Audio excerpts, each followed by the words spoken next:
سلام دوباره به همه و اجازه بدین که آقای دکتر جواهری رو معرفی کنم. این شورت بایای ایشون هستن obviously که ایشون هم گریجویت دبیرستان البرز هستن که هممون یادمونه که established distinguished school of ایران و بعد به دانشگاه آریامهر میرن که دانشگاه آریامهر هم بسیار پرستیژ داره، به خصوص وقتی اسمش آریامهر بود. So he graduated from Aryamehr University with the bachelor in mechanical engineer. و ایشون مستر و پی اچ دی و پستاکشون رو in control system at the Department of Computing and Control Imperial College of London گرفتن. اسیستان پروفسور دانشگاه آریامهر تهران شدن و بعد که از ایران بیرون آمدن joined the General Motor Research Labs where he was General Motor Tech Fellow of 1984.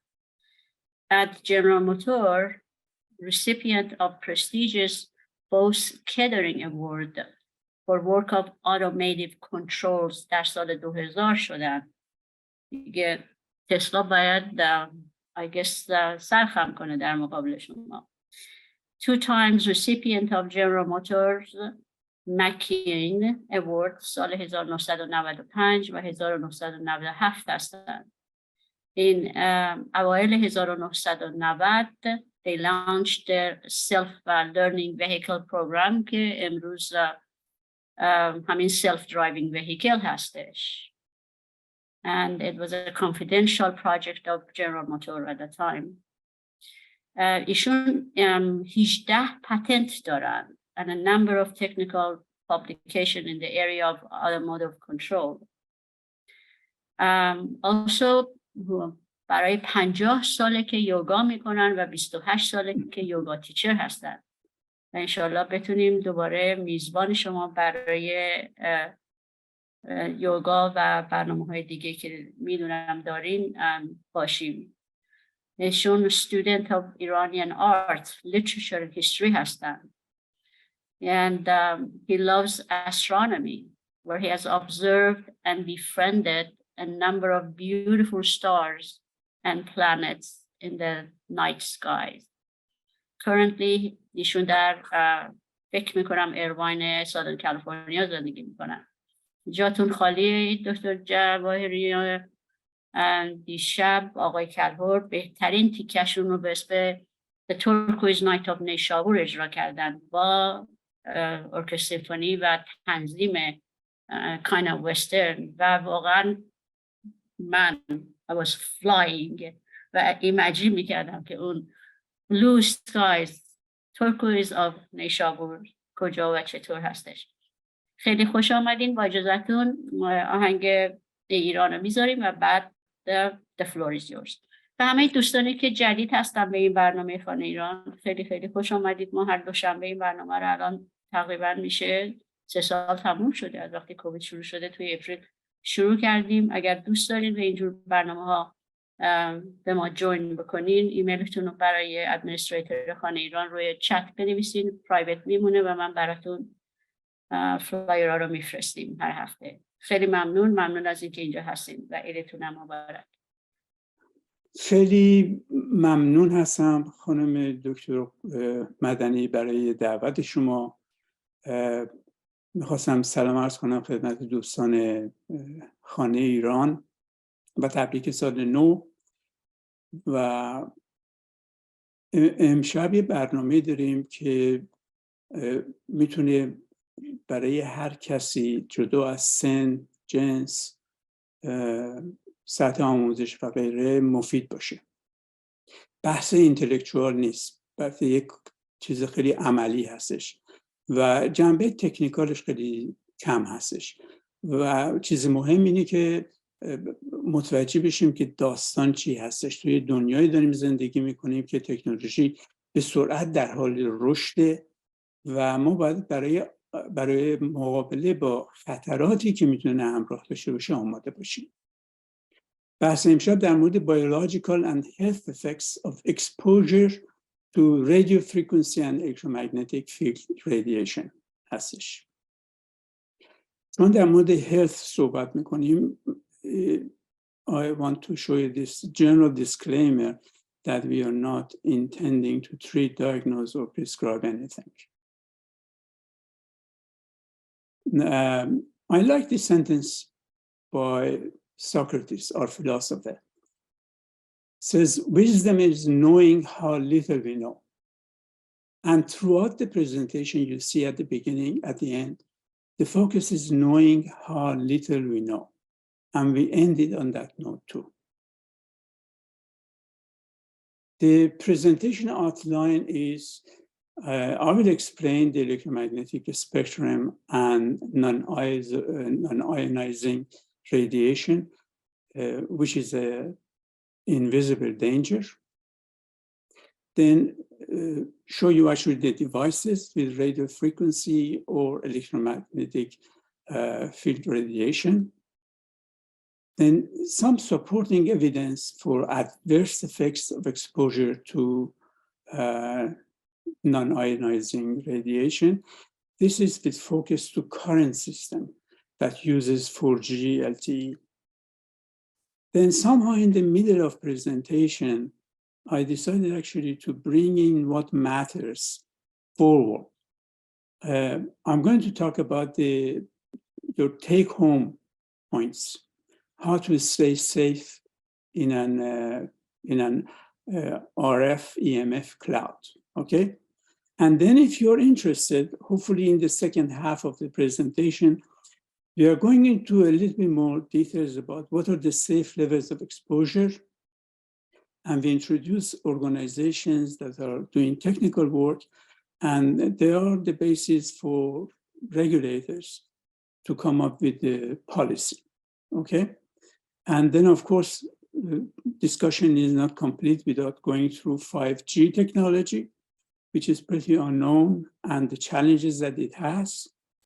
And then the basic question, even more so, is on 5G millimeter wave technology, and show that we have to use a precautionary approach. And I end up with the closure with a closing statement, okay? Now, in terms of health, what is health? According to World Health Organization, health is a state of complete physical, mental, and social well-being, and not merely the absence of disease or infirmity. In other words, this means that if a technology creates sleepiness, creates anxiety, still it is a health effect, okay? Now, the electromagnetic spectrum is very wide. It starts on the left with lower energy signals, on the right with higher energy signals. There are two almost distinct zones. On the left is the non-ionizing radiation. On the right is ionizing radiation. In the non-ionizing radiation, we have the usual radio waves, microwaves, but it comes actually to infrared radiation. And our world, which is the visible light, we have the privilege of seeing a very small area in the spectrum. And then, of course, it's the ultraviolet and X-ray, CT scan, PET scan, and gamma rays. Those are highly, highly dangerous. And we know about them, but our discussion would be mostly on the radio waves and microwaves. In terms of frequencies, frequency is the number of oscillations per second. It starts at the left side with something like what you have at home, which is 50 hertz, goes up to 30 exahertz, okay? And in the range of radio frequencies, the wavelength is between 30 centimeter to 1 millimeter.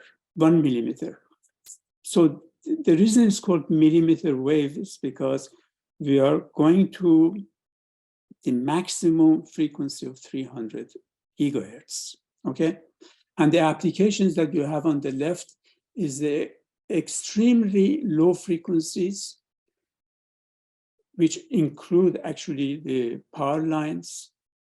These are almost safe equipments, radio transmitters. And then in the middle, it gets into what we have as our phones and radio transmitters. And on the right, there are the extremely harmful ionizing signals, okay? These are examples of extremely low frequency power lines. Radio frequency and microwaves is like radio emitters, okay? In terms of infrared radiation, sun is a good source, and your furnace, infrared lasers are part of it, and our visible lights that you know all about it. In terms of ultraviolet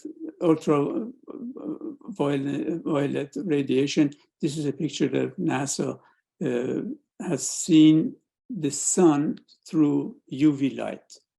And on the right is the lasers. Now, electronic devices that send and receive information through the air are everywhere. We know that today, everyone, even kids have it.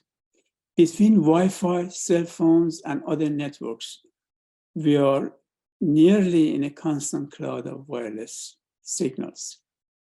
These devices use RF radio frequency energy to send and receive information. RF energy is a type of non-ionizing radiation that is generally believed, at least at low levels, not to be strong enough to directly affect the structure of the atom or damage DNA. But it causes atoms to vibrate and as a result, producing heat. When RF energy is very strong, such as from radio transmitters, it can be dangerous.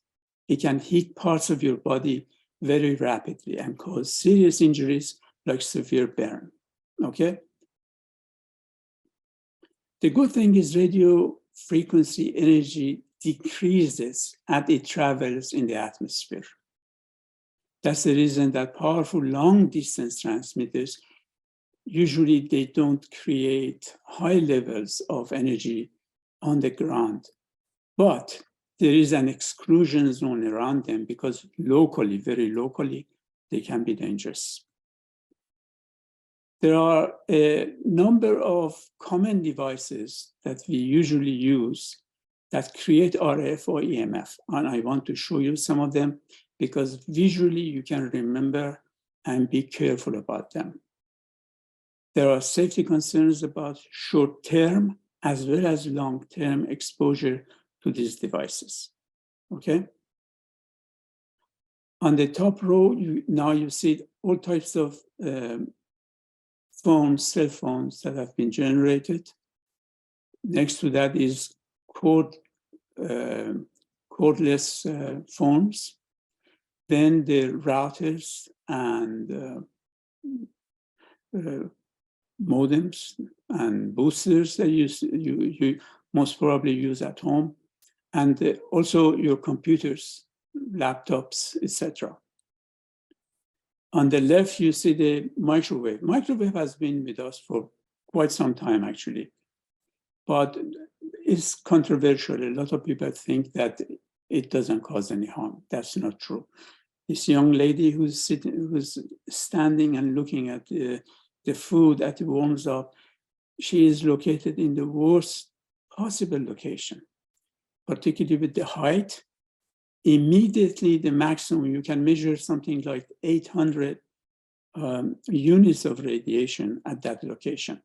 So we are not going to talk about microwave, this microwave. We are talking about mostly communication devices. So in case I forget about that, please remember to, if you ever start microwaves, get out of that kitchen, possibly at least 15, 20 feet. And when it's done, you come back and pick it up, okay? Next to this is the power lines. As you see, there could be something like 400 kilovolt high pressure, high voltage transmission lines. And also the cell towers. There is hesitation about putting them next to schools because young kids are particularly vulnerable. And if you have solar panels at home, you have inverters, and inverters are also a source of electromagnetic radiation. Even your circuit breaker can be the cause of problem, okay? Now, you may not suspect that your hairdryer is a source of RF and EMF. Even your dimmer the dimmer is a problem. All types of fluorescent light, whether CFL or regular ones. And next to that, I have put the picture of what is known as a smart meter. Smart meters are new inventions that these companies are putting in your home, and particularly in apartments, you see maybe about 20, 30 of them, and they create a huge amount of radiation. So if you see any of these devices, just stay away from them. In words, the elements that cause RF, I'm showing it first, Wi-Fi, LTE, 5G technology, smartphones, modems, routers, computers, laptops, microwave ovens, cordless phones. Cordless phones have been banned actually in Europe, and they don't produce it anymore. But I had it at the time, but I don't believe that it is now in use frequently. Cell phone towers, hair dryers, Bluetooth that you have on the phone and everywhere actually. And on the right, you see those elements that create electromagnetic or electric field. And I have also to say that certain number of people are sensitive to electromagnetic radiations, and they know it. I am one of them actually. If I end up in a EMF field, I feel it. And it has impact in terms of tiring you, making you dizzy, a lot of side effects. And most of the negative effects, adverse effects that cause problem, possibly affects these hypersensitive EMF guys. So even if we talk about cancer, people who are sensitive, they are most prone to these diseases, okay? Electrical wiring at your home, you'll be surprised. Now I show you actually how you can actually measure it. Smart meters, circuit breakers, AirPods, Apple AirPods. I did not measure it. I didn't get time to measure it. That's the reason I put a question mark. All other equipments, I have measured them. I know what they are. So I have first-hand experience with them. Electric stoves and solar panels. These are the things you want to keep away from. Now, are cell phones safe? You see, these people are making phone calls and they don't really know how to use their cell phone. And this picture actually shows even more. This person has actually touching his ears. Even according to telecom companies, you have to keep few millimeters away from your head. They're not following the rules. Also, in terms of towers, if you check actually World Health Organization says World Health Organization has not made a scientific determination that cell towers are safe. It's very important. Why they haven't made that? Because it's not safe. Now, these days you see actually on top of the buildings, these base stations, cell towers, and these are the 4G. And residents in these buildings, they don't know what's happening actually. They have no idea. But on the roof, if you go to the roof, there is a cautious statement.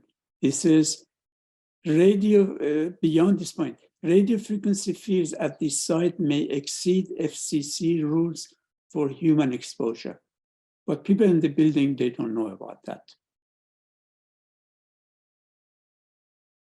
So in terms of actually classification of the frequencies, we have the extremely low frequencies, 1 to 300 hertz, 300 hertz to 100 kilohertz, and microwaves from 1 gigahertz to 300 gigahertz, and radio frequencies of 100 to 300 gigahertz. The last two are the ones that we are focused on. In order to show you graphically where we are, we have our focus, we are only interested in this area under 300 gigahertz. Infrared visible lights are far above that frequency, okay? I have to make actually some definition because you hear these words. What is the power density? These are the measures of intensity of the field, and we have to know what they are. Power density measures the propagated energy perpendicular to the object in terms of watts per square meter. So watt per square meter is power density. There is an electric field that we measure in terms of volt per meter. And finally, something called SAR. It is the specific absorption energy measured in terms of weight, watt per kilogram. Okay, this is the whole body exposure to these radio frequency or EMF energies. So these are what we objectively quantify the area, the environment that we are talking about. So what are some of the potential biological effects of exposure to microwave radiation? This includes heating. Microwave radiation can cause heating issues, which can lead to burns and other types of tissue damage, okay? Ionization. At very high levels, microwave radiation can ionize molecules and cause changes in chemical reactions in the body. This can lead to DNA damage and other cellular damage. There is also the disruption of biological processes. Microwave radiation can interfere with biological processes in the body, including cellular communications and metabolism. Other effects, eye damage, nervous system effects, and cancer. There is some evidence to suggest that the exposure to high levels of microwave radiation may increase the risk of cancer, particularly in the brain and other organs that are exposed directly to radiation. I'm saying this in just from high level so that you know what type of damages you may get exposed to. Other health effects suggest the exposure to non-ionizing radiation may be associated with effects like sleep disturbance, changes in heart rate, and changes in the immune system function. Okay? Now, while you're fresh, I want actually to go through what you need actually to take out of this presentation. And then after that, we go into a little bit more details of technical issues, not very high level technical, It is basically some simple research that has been done in this area. Okay. What we need to do, because we are blind to RF and microwave, so somehow we have to measure this. We have to relocate some of our electronics. This includes your modem and routers. And forgo wireless. This may be a lot to ask, but there are other solutions. You can use Ethernet cables if possible. You can limit this usage, reduce the number and length of your calls, or time spent using a wireless device. You can use text instead of calling. You also need to ensure good reception. If you have poor reception, some phones will boost their signal. In other words, the energy transmitted will increase so that it makes a better connection. Try to make calls in a location with good reception to reduce your RF exposure by avoiding signal boosts. You can rewire your house for Ethernet. It is not a big job. The golden rule is you increase the distance. In other words, add the space between your wireless device and your body.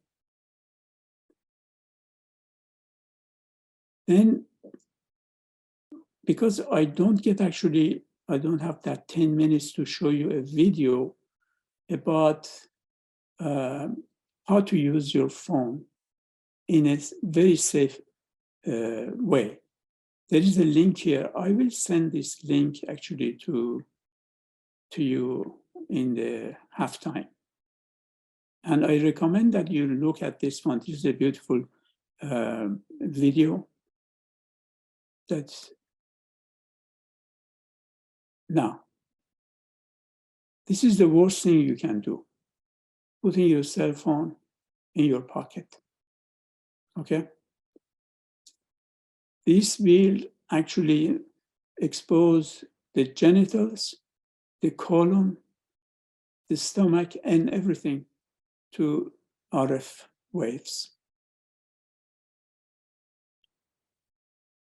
Now, how do you want actually to measure? There are meters in the market that you can actually purchase. And in the age that we are, this is actually a fundamental tool that you need to have at home. This is actually the tool, the meter is called radiation meter. That, as you see in this diagram, let me see if I can actually show the electromagnetic waves in terms of RF is shown simultaneously with electric field and magnetic field in terms of Gauss. Okay, so you need all three at the same time. And you can also look at the signals as they progress. There is a USB connection here. You can actually extract the signal and analyze it later if you are interested. But this is not actually the only meter. If you go on Amazon, you will see a lot of them actually. But I do recommend this QG EMF 390 or what is known as Safe and Sound Pro 2. This is a very nice brand. Of course, the difference is on the left, you have something which is about 100, 150. And on the right, you have something about 400. Both of them are nice. If you have the money, you want to spend a little more, you can get the right one. Otherwise, the left one is very robust. It's a lab quality, And I did purchase that one. I'm very pleased with that one, okay? Now, in terms of your phone, on the right side, you see, even if you're connecting through this wire headset, still you are connected to the antenna of the phone. It is recommended that you use an air tube headset, okay? This is the safest way to use your phone if you have to actually carry it in your pocket. At least you keep it away from your ears. Okay. Now, I went actually into the literature and looked what is the latest research on the adverse health effects of the RF. And a popular organization, Swiss expert group on electromagnetic fields and non-ionizing radiation, is called Bernis. They actually come up with the latest. They do the search and they come up with the latest in this area. And one of the papers is recently published, actually last year, Animal Studies of Carcinogenicity of Mobile Phone Radiofrequency Radiation. I want to give you support in terms of scientific research. This is not hand-waving. There is one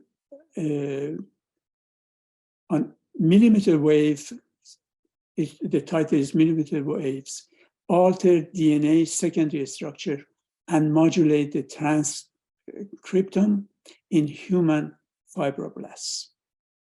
Okay, you can actually, if you want, I can actually send you this and you can study them. The other one, which is published in Bioengineering last year, is molecular mechanisms of malignant transformation of various cells induced by long-term exposure to 1800 megahertz. 1800 megahertz is today's 4G, okay? Exposure to 1800 megahertz LTE electromagnetic field on auditory cortical neurons. This was published in Nature last year, okay? I've selected 4 only of recent ones, and there is a lot before them. I want to show you actually one example.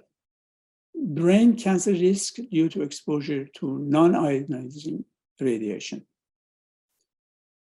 I have to actually tell you the truth about this. There is ongoing research on the potential link between non-ionizing radiation exposure and brain cancer, but the evidence is not yet conclusive, okay?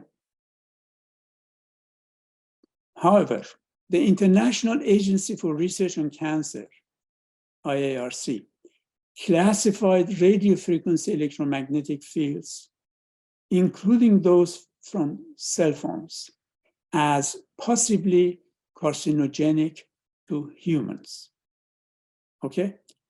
And the report of IARC is available in the reference that I put here, okay? In another publication, details of the mechanisms of brain tumor in terms of the DNA damage, the protein damage, etc., has been explained. And the reference is here too, in case you want actually to look at them. Another example, a reference for changes in the immune system due to exposure to non-ionizing radiation. Some evidence suggests that exposure to non-ionizing radiation, particularly radiofrequency electromagnetic field, can cause changes in the immune system. One study published in the Journal of Bioelectromagnetics found that exposure to radiofrequency electromagnetic fields can cause changes in the immune system function and may be associated with an increased risk of autoimmune disorders. The reference is here in case, this is 2018, in case you want to actually investigate. Now, if there was a long version of this presentation, I would have gone through everything that is possible. But here I want to also show you the headlines, okay?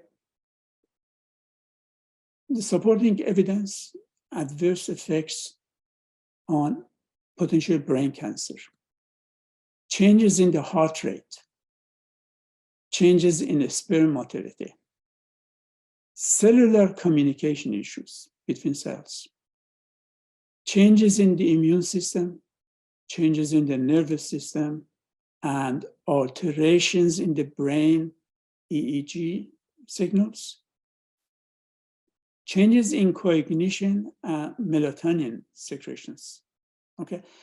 For every one of these, at least I have got one page and at least one, if not 4 or 5 references.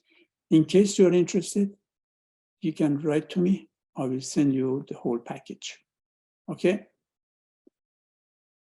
Now, the next issue is everybody agrees that RF and EMF can be dangerous. The question is at what level they are less dangerous. In other words, what are the safe levels of exposure? We measure this in terms of power density, okay? 2 organizations, one of them is International Commission on Non-Ionizing Radiation Protection, ICNIRP, and the other one is IEEE, Institute of Electrical and Electronic Engineers. This is my own organization. This organization is possibly one of the top technical organizations in the world, something like 400,000 members in everything electronics and electric they deal with, 200 publications, top notch, and 100 of them are top scientific magazines, okay? They come up with some numbers, but I have to say that they do other things. One of them, there are something like, I said 200 publications, journals that come up. They work on a standardization for the industry. And that is completely different animal. They basically invite people not from academia, but from industry.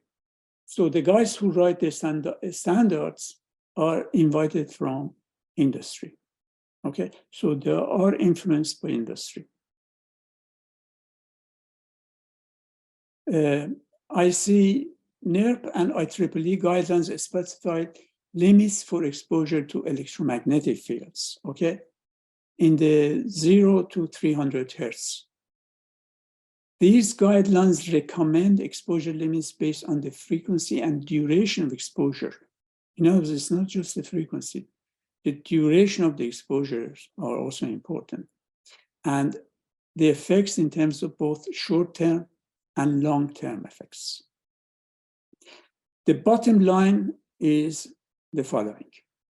This is very important. I want you actually to focus on these numbers.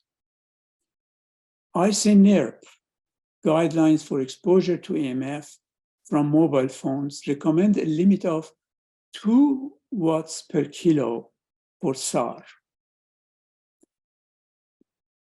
This is whole body exposure.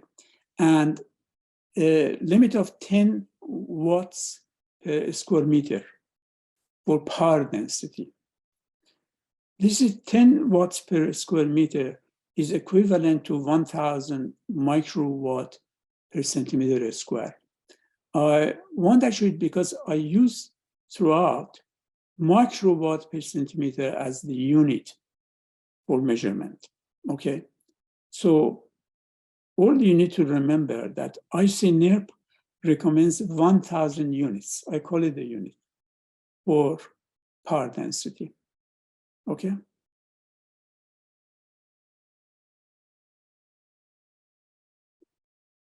These recommendations have been challenged by an organization, Bioinitiative. Okay? Bioinitiative severely challenges this. Now, let's see who are they.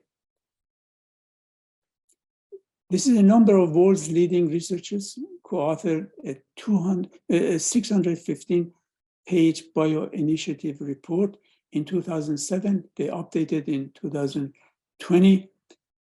This report is not affiliated with any government industry organization. The scientists come from fields encompassing all relevant sciences. I forgot to tell you that in the ICNR, there is no single medical professional making decisions on health and safety. This organization includes 3 past presidents of the renowned Bioelectromagnetic Society, and they use a weight of evidence approach. They assess 2,000 papers,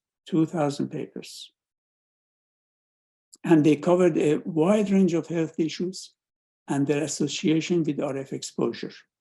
The recommendation that they come up with is generally more restrictive, okay? I want actually to read you their guidance.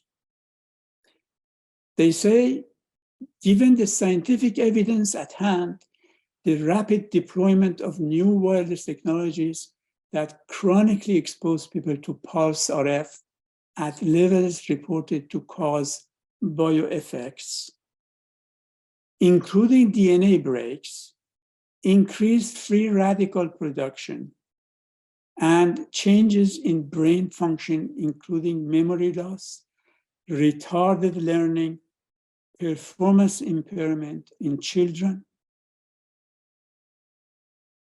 The recommended cautionary target levels is 0.1 unit. 0.1 limit. This is about 10,000 times lower than what ICNR suggested, okay? And they say, for parts where these exposures affect the general public, this advisory, they are very emphatic, this advisory is proportionate to the evidence and in accordance with the prudent public health policy, okay? Now, apart from this organization, the building biology, they design actually safety for various buildings.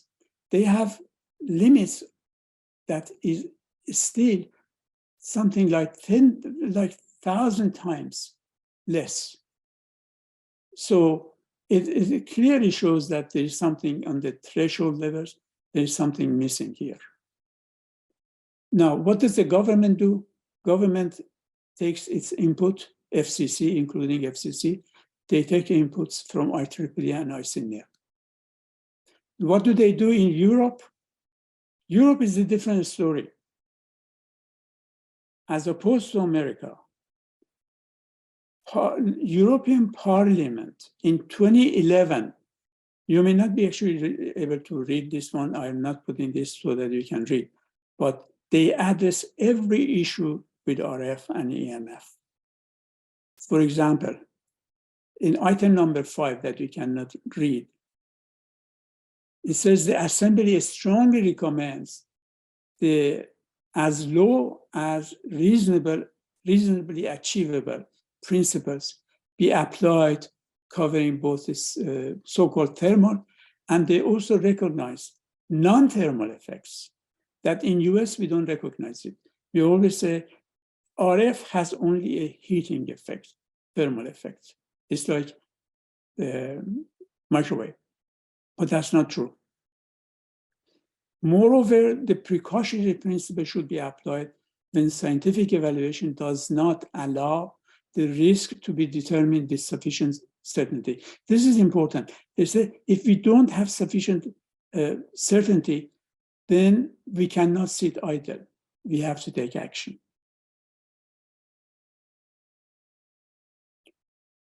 Okay, now, I want to show you the summary of what Bioinitiative has outlined. They have gone into various categories of diseases, adverse effects, and color-coded, okay? For example, the blue means stress, proteins, immune function. The yellow, is it yellow? I think so. Reproduction, fertility effects. The blue, the green is brain tumors and brain barrier, the boundary that they break through.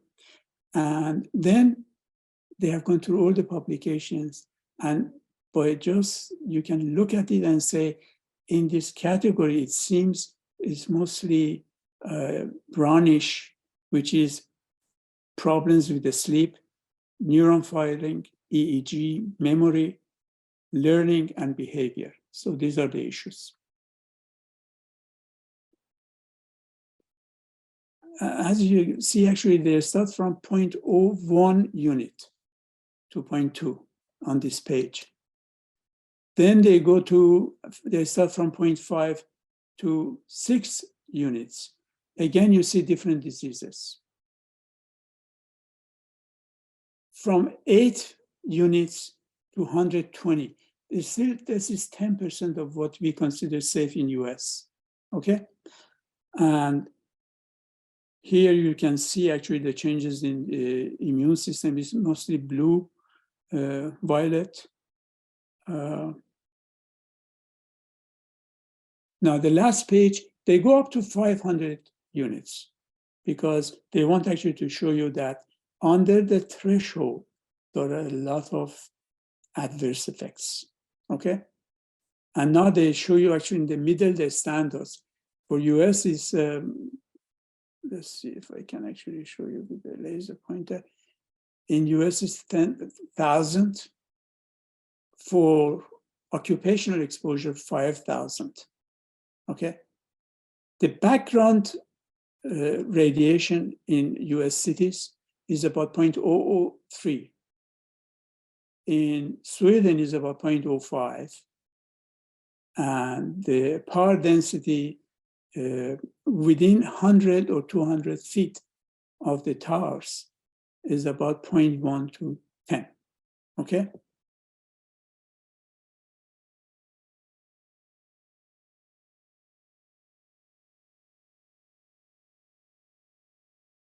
Now, so the conflict between ICNIRP and bioinitiative is there. Now, I want to give some inside information about how this has happened and why it may not be reconcilable. These organizations are prone to providing a potentially skewed evaluations of the scientific evidence on EMF and health. It's basically private clubs. The current members or leaders elect or select new members without the need to publicly justify the selection. There is a lack of accountability, transparency, and complete lack of supervision of its activities before anyone. It results in skewed science evaluations, which leads to potentially skewed safety guidelines and or health policies. Is it possible to regulate? Not in US. Look, it may not be believable, actually. You may not believe this. The Telecom Act of 1996 prohibits local governments from using health or safety concerns as a reason to block cell phone deployments. While in Europe, many cities have banned 4G and 5G or put constraints on them, in US, a city cannot actually stop it. Doesn't matter what the safety concerns. But the precautionary principle that European Union has adopted also instructs us that in the face of serious threats, the lack of scientific certainty never justifies inaction. So there is a way out that we can use.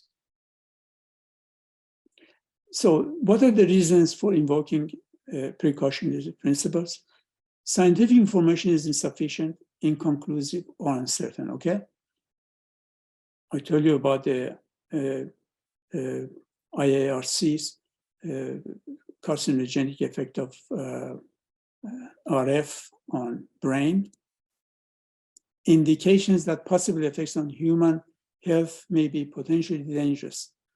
4 replications epidemiological studies by Interphone, Harder, and others show an increased risk of brain cancer in long-term avid users, which is a potentially dangerous effect. They are inconsistent with the chosen level of protection in US. Epidemiological studies showing increased risk in long-term users were generated in populations using regular cell phones. This was nothing out of proportion. It's compliant with the current safety standards, okay? That leads us to the conclusion that the current safety standards are insufficient to protect the users, okay? Now, for those who are not convinced that these are sufficient evidence that we should actually regulate differently and change the thresholds, let me walk you down memory lane. You all remember the asbestos. For 100 years, we used them. They continuously denied any problem with them. You remember pesticides. In our age, at least I remember, we were using DDT in Iran to get rid of insects 40 years before it was recognized. You remember the smoking tobaccos and how much denial these corporations made? They even had every evidence that this is something enjoyable and it is entertaining. There's no safety. There's no safety issues with them. It took 50 years. BPA plastics, formaldehydes, lead in paints and gasoline. We were using lead in gasoline to increase efficiency of engines, reduce combustion emissions. And recently, trans fats. In other words, these are some long-term effects. Maybe not a single exposure will create a lot of problem, but these are serious problems, okay? And now we have 5G, 4G, LTE, and they continuously deny. The good thing is at least T-Mobile is saying that 5G millimeter wavelength deployment will never materially scale. They cannot actually scale it.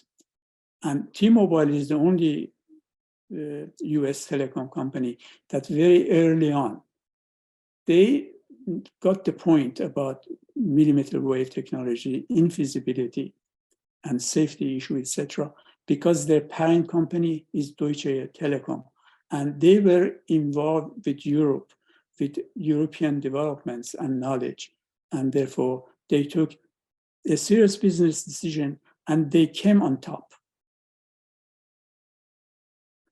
Now, I want to actually tell you a little bit about technology, 5G technology. They tell you it's a matter of national security. There are a lot of technologies that are used.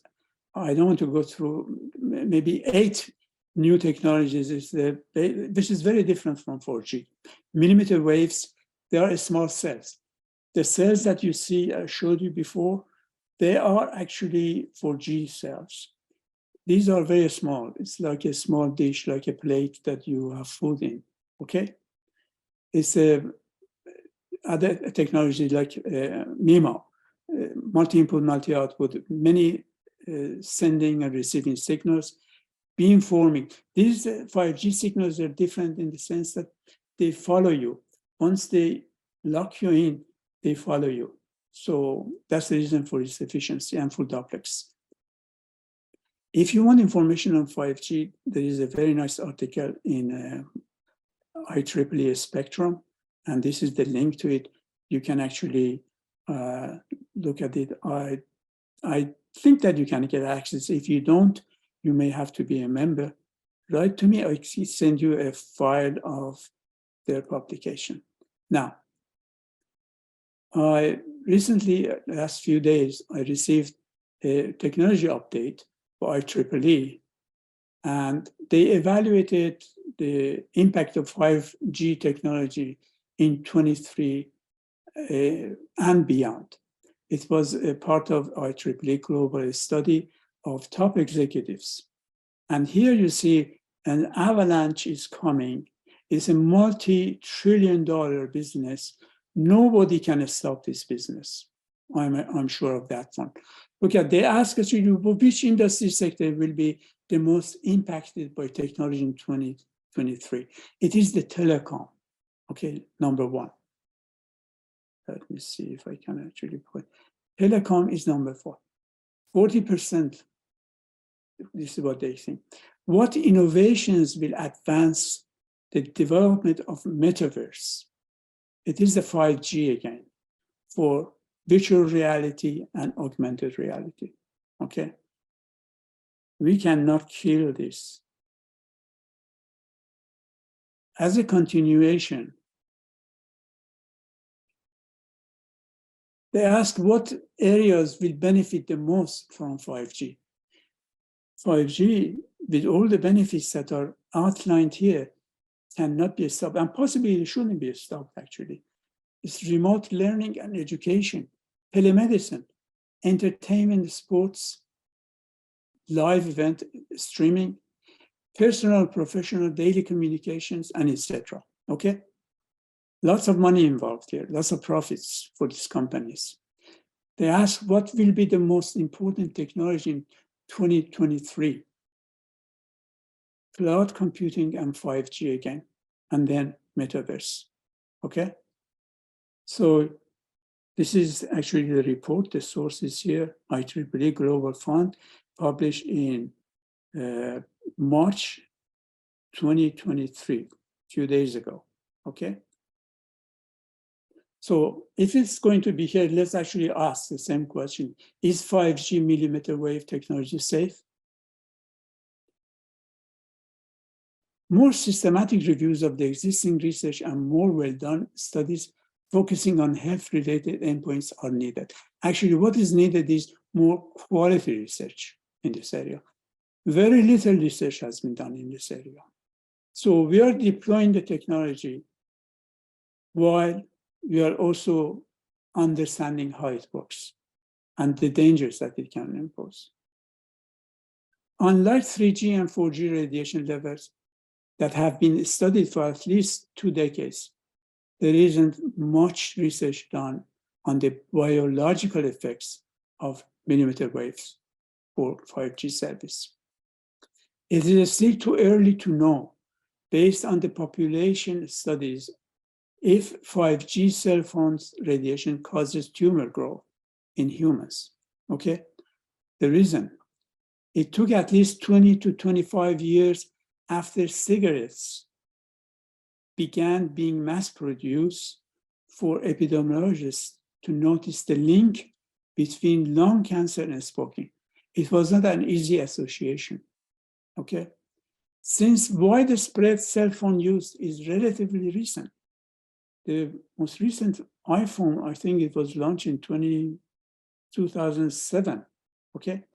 We could still be a number of years away before we see an epidemic of cancer due to cell phone radiations, okay? So are there any known biological effects of millimeter wavelengths? At least we know something. Professor Martin Parr, he has spent his life actually working on this issue. And he says the evidence is clear that the cell phone, let me actually show you here. The evidence is clear that cell phone radiation is dangerous. He says results from existing studies show clear link between cell phone radiation and a wide range of medical maladies, from cancer to infertility and to depression. Okay, this is what Professor says, and he has a book on that one.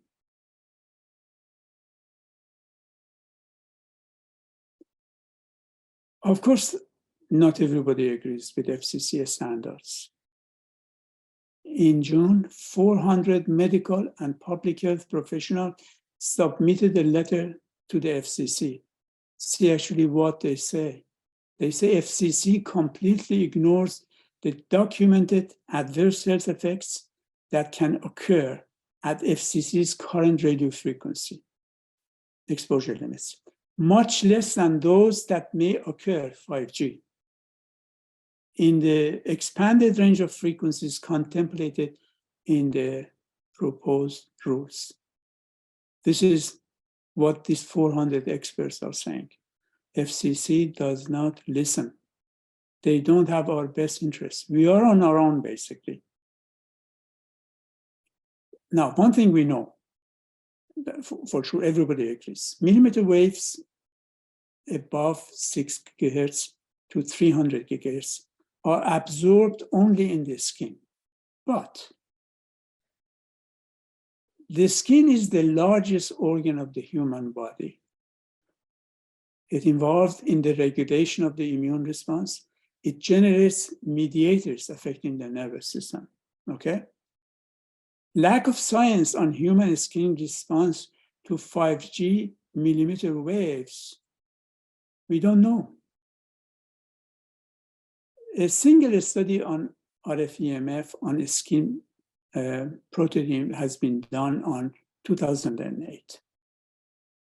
And because they cannot satisfy the requirements, ICNIRP plans to classify the skin as a limb. And for limbs, they are permitted to get higher exposure than the head and trunks. So you see, we are really in a very dangerous zones now. If the exposure is for long periods and non-thermal, as it is non-thermal, we do not know how skin cells will respond to the deposited energy. So I want to actually show the difference between 4G and 5G towers. Now they can hide 5G. Previously, you could actually see and you could object, but now it is actually a small. This is actually even the latest versions are even smaller than they can go on top of the electric post. It's the lamp post. They can put on top of that, you don't even see it, okay?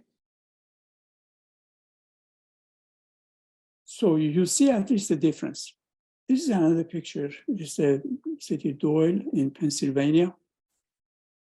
Suddenly you see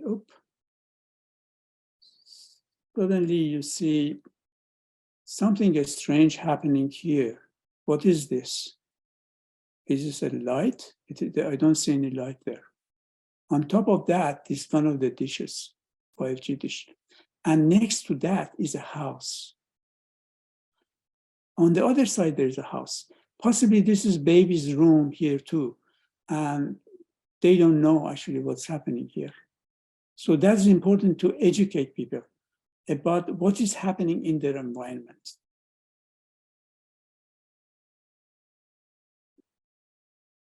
Now, I have actually borrowed a slide from a researcher at Ericsson in Sweden.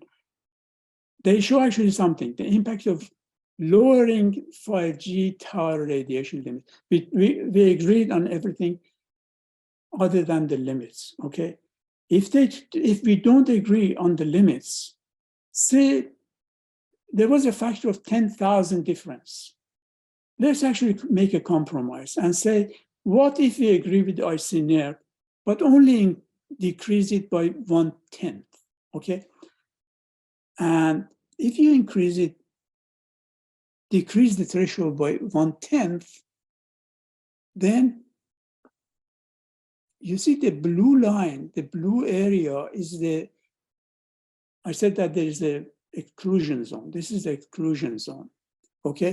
The exclusion zone would be 37-meter, radius of 37 meters and a height of 23 meters. In other words, the lamppost that they want to put it in at least has to be 23 meters high. But this is only one order of magnitude correction. If it is 2 orders of magnitude, just look at the numbers. 115 meters in terms of radius, and about, what is it, 70, I cannot read it actually, because your pictures are here. Let's see if I can. Anyway, 76 meters in terms of height. And this researcher makes the comment, and it says, the size of exclusion zone makes 5G network rollout plan a major problem, possibly impossible. So now you can see actually the reason IC nerve resists lowering the thresholds, because 5G will be dead. And with all the importance that I showed you for the 5G, they cannot afford doing that. Therefore, FCC just doesn't listen, okay? Now, let's see, I'm about to finish. If you're interested to read some books, there is a book on EMF freedom, a book on survival guide on electromagnetic radiation, Overpowered by Martin Blank, is also a good guy, Exposed by another expert on electromagnetic radiation, okay? Let me actually close by saying that it is scientifically, ethically, and morally unacceptable to claim that the technology is safe for human use when the technology has not been sufficiently examined for its possible effect on human health, okay? So the motto here is anyone dying for wireless or by wireless? This is where you have to make a decision, whether you want to go wireless free, or you want to actually continue as you have been doing in the past, okay? Thank you for your patience and listening. In case there is a question, you can actually write to me at java@triple-e.org. Thank you very much. خیلی ممنون. خواهش می‌کنم. سالها بود که من منتظر همچین تاکی بودم. قبل از که 5G بیاد یه خورده حرفشو میزدن، ولی kind of خفش کردن. یکم راجبش حرف میزدن. بعد مثل که یه ایران what's her name براکویچ دیگه لازم داریم که بره دنبال اینا. It's really sad. و That is what it is. و به نظر من اقلا برای خود من پیش اومده که از وقتی که کووید اومد اکسپوژرم به سلفون و لپتاپ و این وایرلس ها بیشتر شد و احتمالاً بیشتر مردم همینطور هستن. And remotely everybody is home and using that in front of their computer or whatever. Yes. خوشبختانه من الان که شما صحبت میکردین نشان فکر میکردم همیشه من بدروم و وایرلس فری نگه میدارم. همیشه. هیچ وقت تلویزیون توش نبوده، هیچ وقت وایرلس تلفن توش نبوده، هیچ وقت تلفن توش نمیمونه. That's the only place I guess. خیلی ممنون. تا که بسیار جالبی هست و برای دوستان اگر دوست دارن که این complicated مدار دوباره نگاه کنن رکورد شدن تا که آقای دکتر جواهریان روی سایت خانه ایران هستش که اگه دوست داشتین باز براتون می نویسم توی چت که چطوری برین رو وبسایت و ماندی نایت آرکایو رو نگاه بکنین، برای که was too much material که فقط آدم یادش بمونه. دقیقاً. خیلی خیلی ممنون. فکر میکنم که من چندین ساله به یه دوستی میگم که مثل که آخرش ما we move to go to become an Amish. It seems like it's getting نه جدی میگم من تمام سعیم این است که نشون بدم شما که ما نباید در کیف برگردیم به کیف. زندگی غار نمیخوایم بکنیم. روش های وجود داره که بتونید اپتیمایز کنید.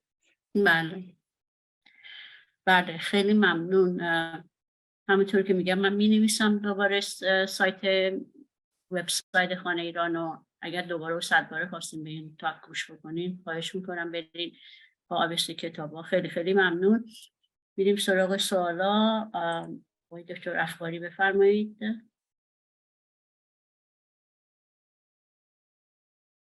خودتون رو آنمیوت کنید.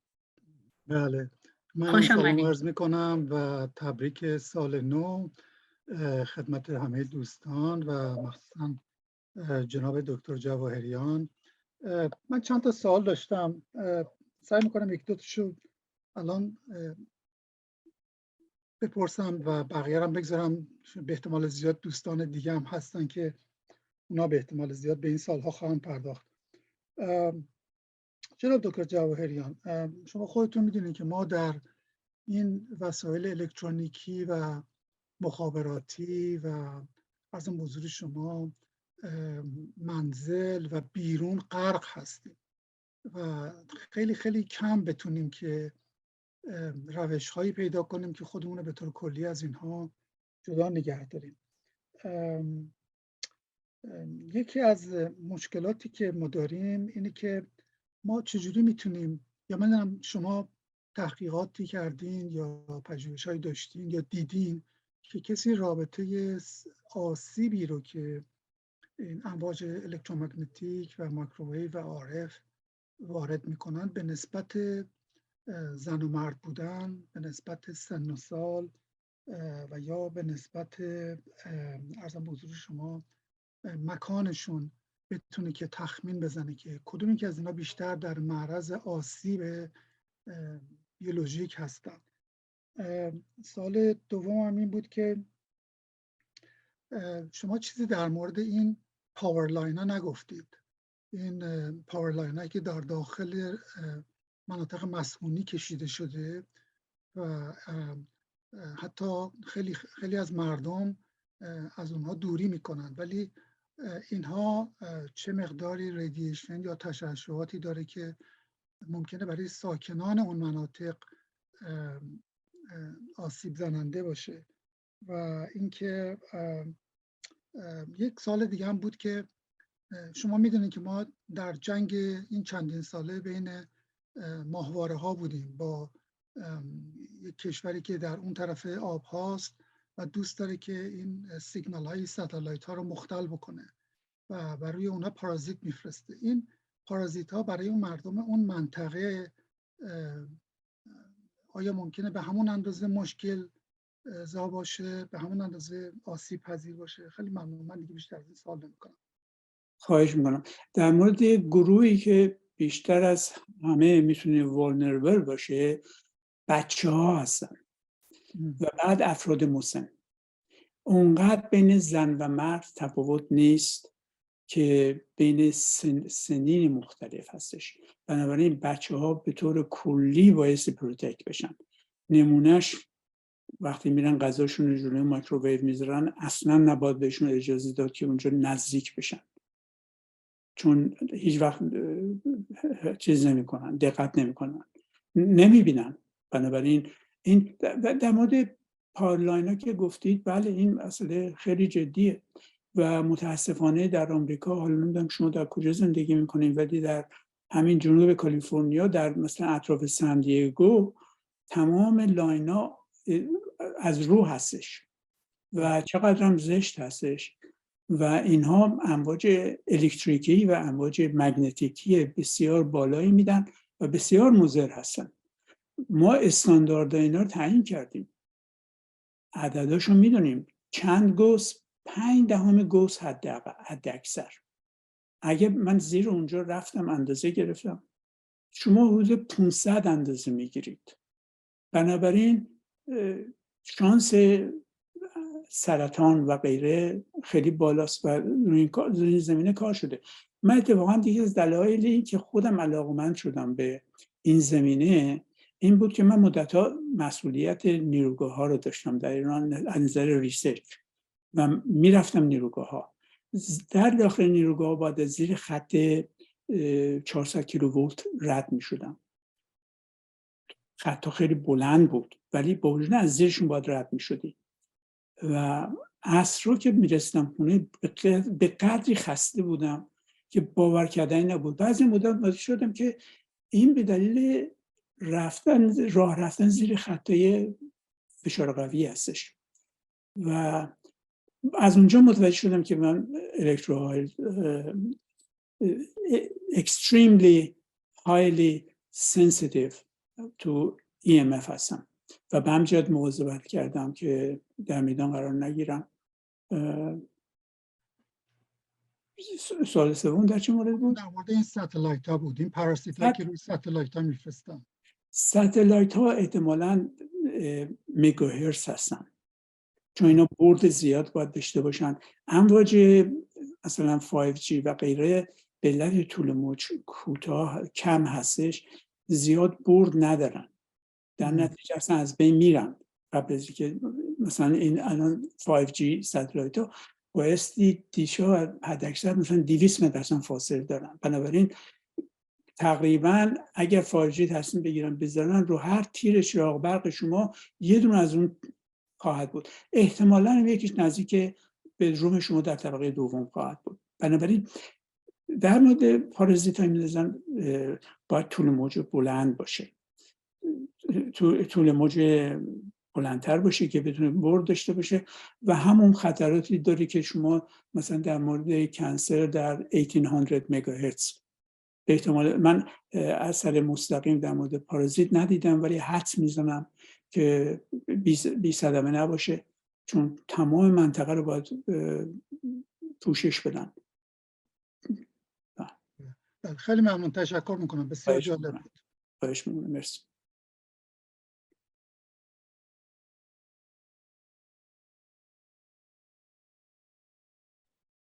دکتر سرمست بفرمایید، خوش آمدید.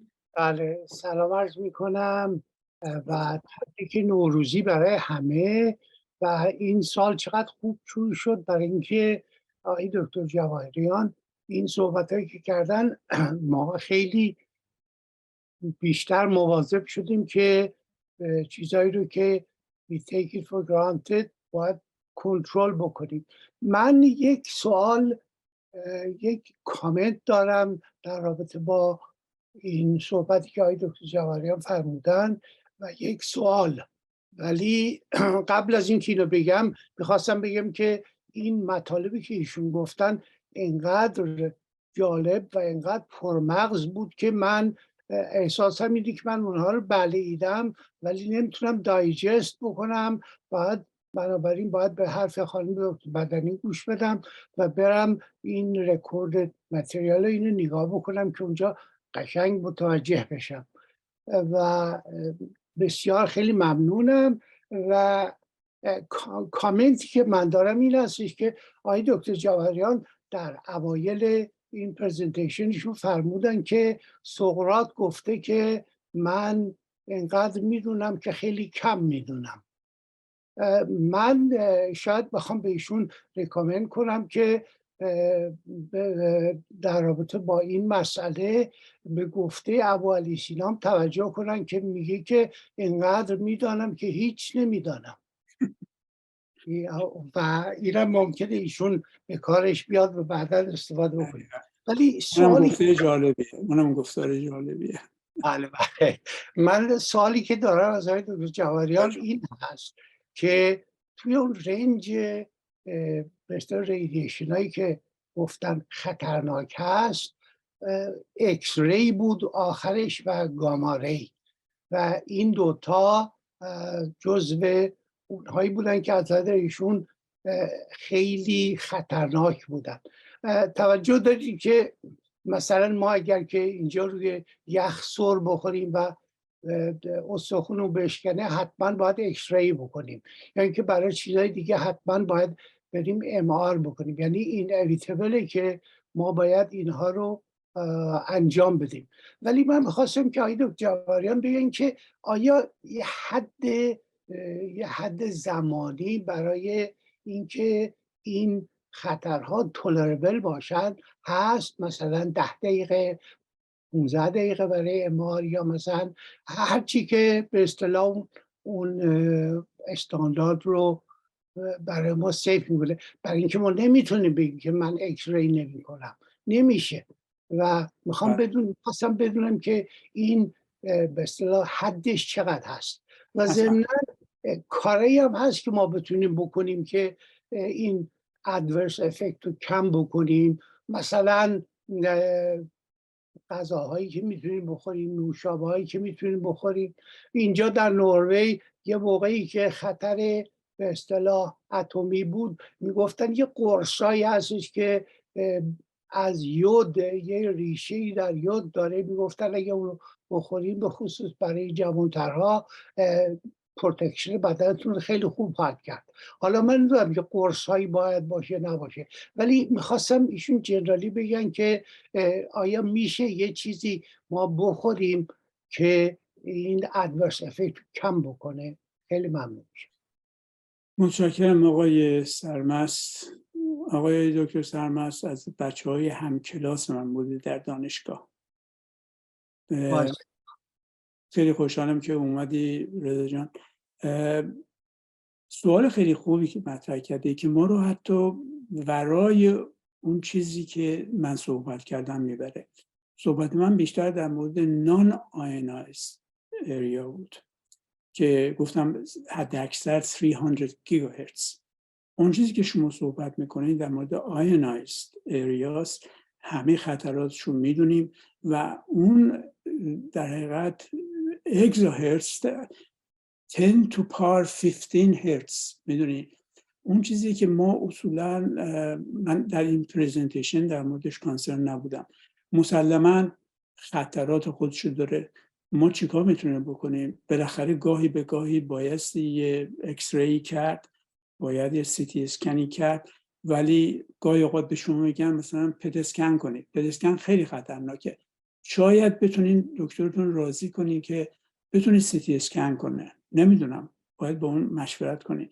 و در این حال یک بار در سال اکسپوژر حتی برای اینهایی که میدونیم در دی ان ای اثر میذاره ممکن، چون خیلی هستن که ایکس ری میگیرن و سرطان نمیگیرن. ما به طور دائمی وقتی شما میرین دندونسازی ایکس ری از دندوناتون میگیره. من از دندونساز خودم پرسیدم، من گفت میخوام همه دندونا رو ایکس ری بگیرم. گفتم و من بگو که لیمیتش دوزش چقدره. نمیدونست.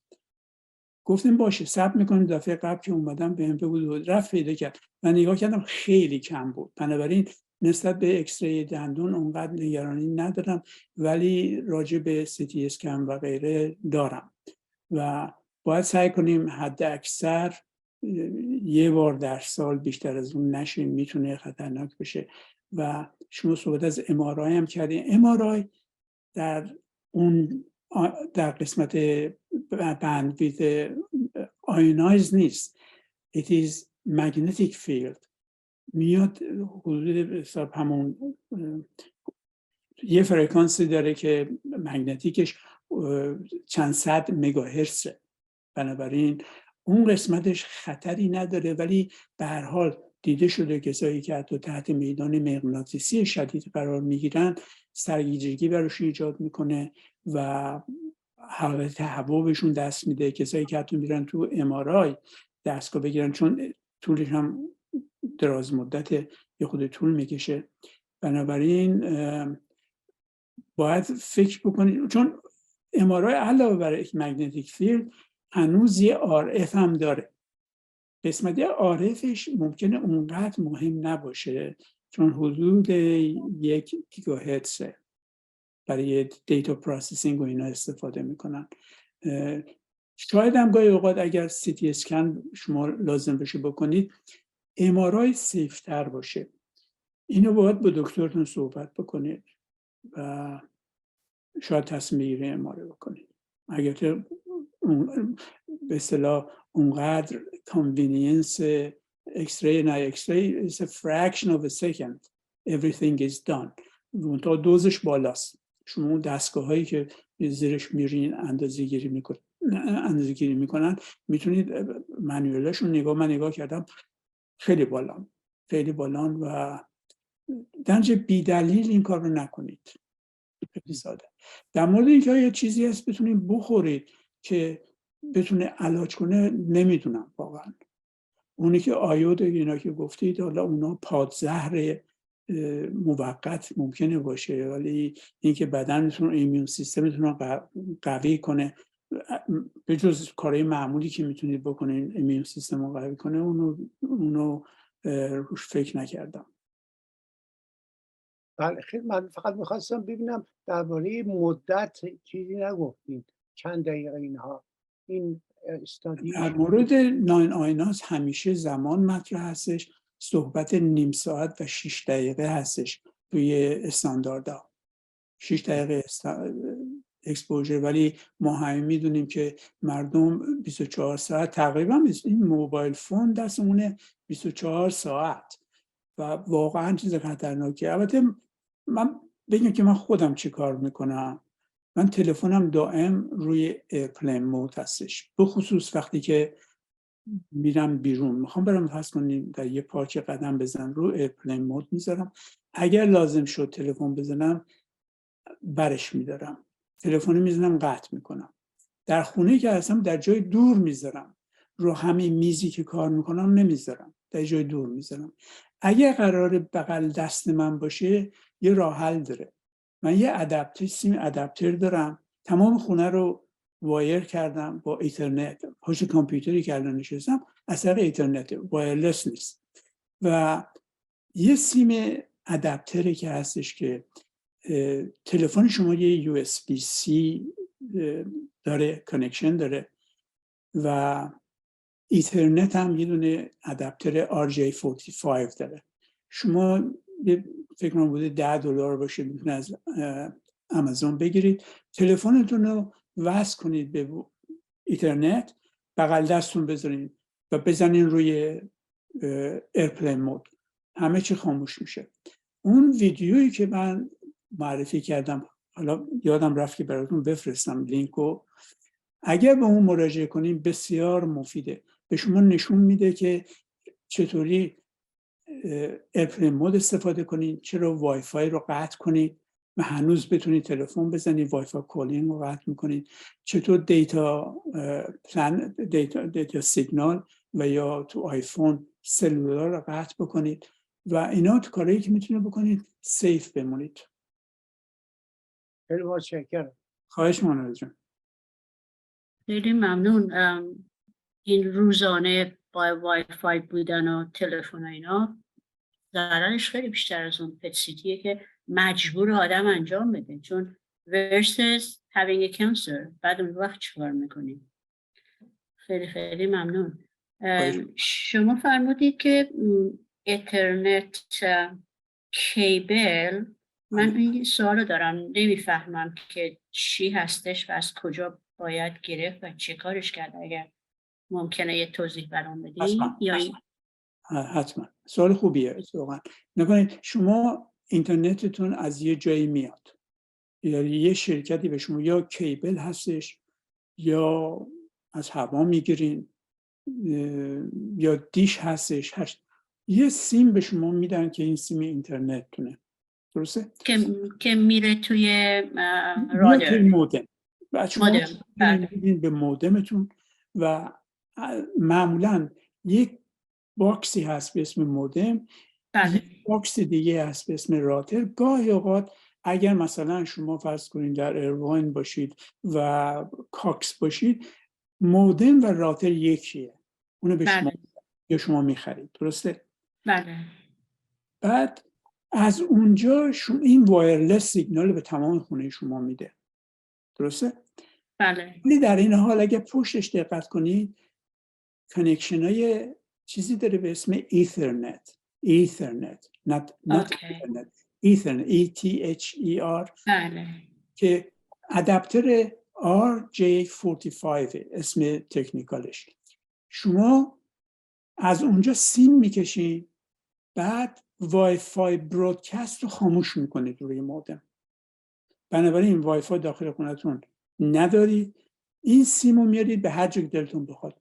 من داخل منزل خودم آوردم سیمو، برام 3 ساعت طول کشید. سیمو از اونجا آوردم به پشت تلویزیون تو اتاق نشیمن، آوردم به پشت کامپیوترم روی میز کارم و هر نقطه داخل خونه اگر کسی باشه بگه من یه اینترنت میخوام وصل بکنم، نمیگم بیا این وای فای رو بگیر، بیا این سیم کیبل اینم ادپتر وصل کن بهش.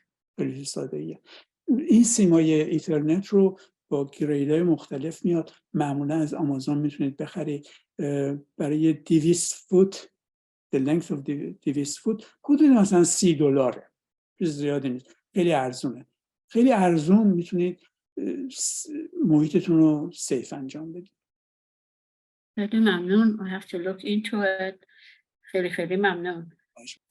خانم دکتر کریور یه همکلاس دیگه ای ما بفرمایید.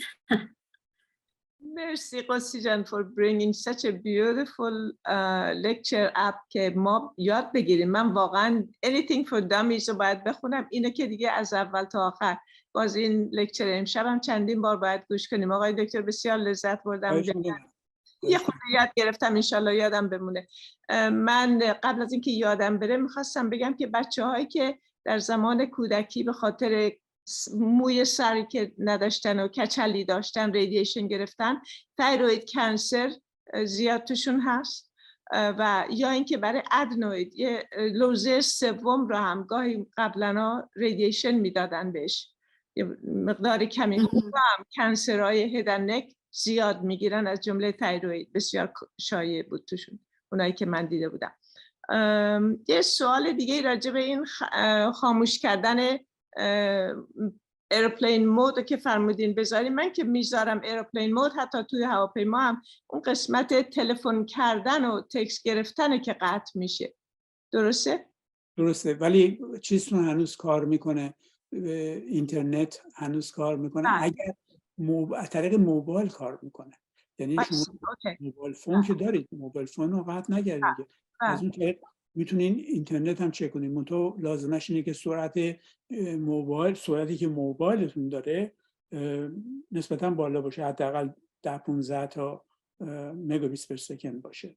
درسته؟ اوکی. این مودم هم یه سوال دیگه داشت. مودم من نگاه کردم یک جایی که آف و آن بکنه ندارم، ولی میتونم این دو تا از این وایرها رو دیسکانکت کنم. Is that how you recommend? It doesn't work that way. No.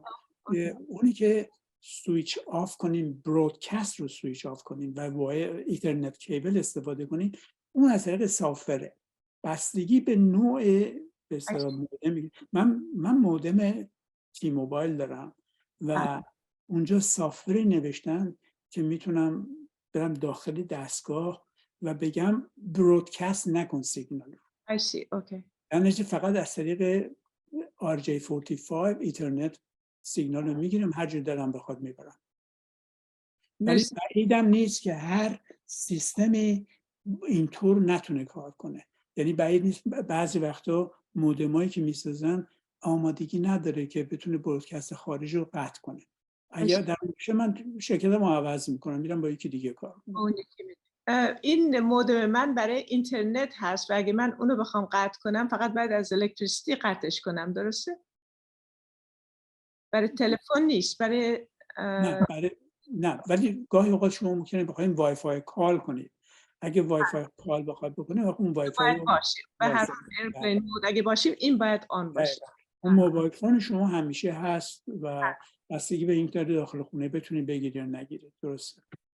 خیلی متشکرم آقای دکتر. انشالله که بارها ببینیم شما لکچر بدین و گوش کنیم. انشالله. خیلی ممنون. آقای دکتر مالک خوش آمدین، دوباره عیدتون مبارک. آقای دکتر مالک obstetrician هستن. یه سوالی که من از شما دارم، آیا جدیداً با این وای فای، با این داستانه که ما خودمون رو سراند کردیم، ابنورمالیتی جنینا بیشتر هستش؟ آیا do you see any difference؟ آرتیکلی در این مورد چاپ نشده هنوز. مرسی. و اتفاقا این سوالی که کردین منو درست برد اونجایی که من میخوام مطالبی که هست به عرضتون برسونم. رابطه سخنرانی آقای دکتر که خیلی ساینتیفیک بود با علم پزشکی، انواع ایمیجینگ سیستم هایی که ما به کار میبریم مثل ایکس ری، سی تی اسکن که همون ایکس ری منتها در مقاطع مختلف، با ام آر آی که ایکس ریش مقدار خیلی کمیه برای عکس گرفتن از حرکت مولکول های اتم های هیدروژن، و از پت اسکن. اینا اصلا طرز کارشون با هم فرق داره و یکی هم جایگزین یکی دیگه نمیتونه بشه. ممنون. این یک مریضی که احتیاج به سی تی اسکن داره احتیاج به سی تی اسکن داره. ما نمیتونیم از این ام آر آی بگیریم به جاش یا ایکس ری بگیریم، چون اون وقت اشعه بیشتری میخوره، ما اطلاعات کمتری میگیریم. دوم، راجع به همه این چیزا ما آمار دقیق نداریم. ببینید ما الان آمار دقیق نداریم که چند نفر در چند مدت زمانی که سلفون استفاده کردن بیماری مثلا سرطان فک گرفتن.